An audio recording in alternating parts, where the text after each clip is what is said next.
उत्तर प्रदेश में योगी राज के रहते अगर माफियागिरी की तो बचपाना मुश्किल ही नहीं नामुमकिन है।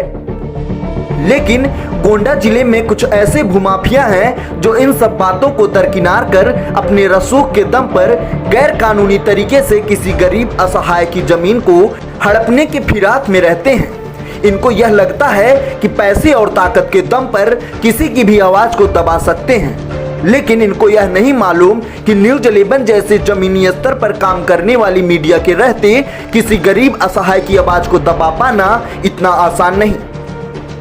अभी कुछ दिन पहले गोंडा में चल रहे भूमाफियाओं के खेल को न्यूज 11 की टीम ने उजागर किया था, जिसमें भूमाफियाओं ने जालसाजी द्वारा मृतक से भी बैनामा करा लिया था। जिसके बाद जमीन के असली हकदार लाचार बुजुर्ग की आवाज को न्यूज 11 ने प्रमुखता से उठाई थी, जिसके क्रम में आज न्यूज 11 की खबर का बड़ा असर हुआ है।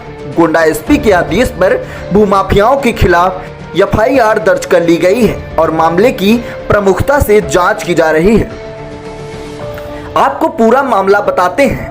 दरअसल गोंडा जिले के तरबगंज तहसील के पकड़ी ग्राम पंचायत में हिरई नामक व्यक्ति की मृत्यु 1963 में हो गई थी, लेकिन भूमाफियाओं ने उनसे 1968 में बैनामा करा लिया। जिसके बाद पीड़ित परिवार ने भूमाफिया सोनू सिंह और अंकुर कौशल के ऊपर आरोप लगाते हुए कहा था कि उन्होंने जालसाजी के तहत हमारी जमीन हथियाने की कोशिश की है।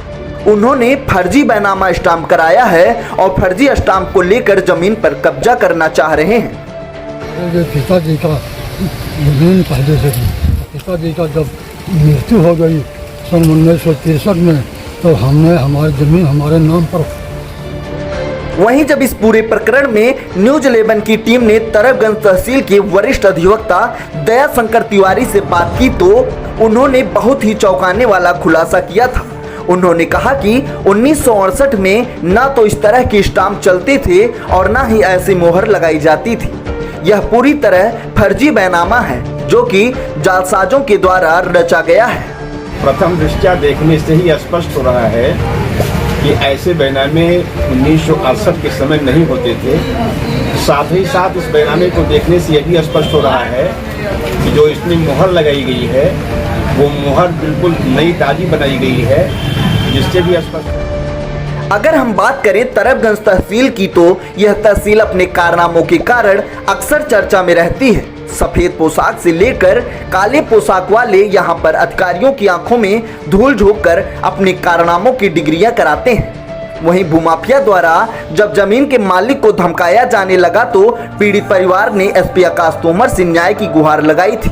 एसपी आकाश तोमर ने एसएचओ तरबगंज को रिपोर्ट दर्ज करने के लिए निर्देशित किया था, लेकिन एसएचओ ने रिपोर्ट नहीं दर्ज की और खुद ही जांच बिठा दी, जिसके बाद इस लाचार बुजुर्ग की आवाज बना न्यूज 11 उत्तर प्रदेश, जो उनके काले कारनामों को प्रमुखता से दिखाया। जिसके क्रम में आज इंद्र सेन उर्फ सोनू तथा अंकुर कौशल के खिलाफ कई गंभीर धाराओं में थाना तरबगंज में मुकदमा पंजीकृत कर जांच की जा रही है।